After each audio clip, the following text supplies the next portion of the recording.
So we're going to throw a difficult one at you here, Greg. It's just me, Tim, 79. His first comment was basically, it's tough to recruit in Nebraska. His second comment I posted to the screen here is, what is the selling point? And then he later said, hey, we got a tough conference. We play in cold weather. How are we going to get players to Nebraska? Not really a tough question. The biggest thing that there's two of the biggest reasons is relationships and the fans. Every kid that commits to Nebraska, they say they commit because of the relationships that they've made with the coaching staff, and they believe in those coaches, and they believe what those coaches tell them. They believe they're going to turn things around here, and they're going to be a big part of turning it around here and getting Nebraska back up to where they're supposed to be.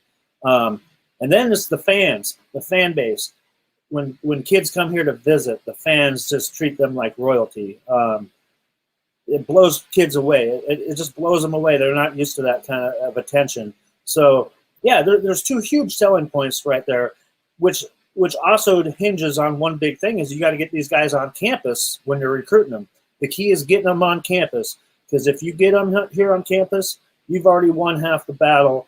And, for the most part, kids fall in love with what they see, especially if they're here on a game day, being part of the tunnel walk and being part of, 90,000 plus chanting Go Big Red. And, it's crazy. I mean, if you've never experienced it yourself, right there, that's a big part of, getting recruits to Nebraska.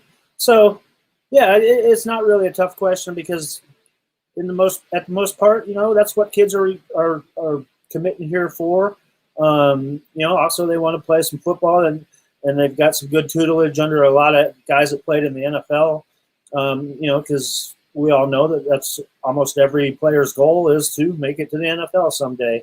And when you got 4 or 5 guys that all played in the NFL as your coaches, that makes it pretty desirable as well to come and play for guys like that. So, and I'm kind of spoiled because I know all these guys personally, and I know they're outstanding human beings, and they're great coaches. So, there's a lot Nebraska has to offer. As long as you get them here on campus, then, like I said, you got a darn good shot of getting a kid to leave home and come here.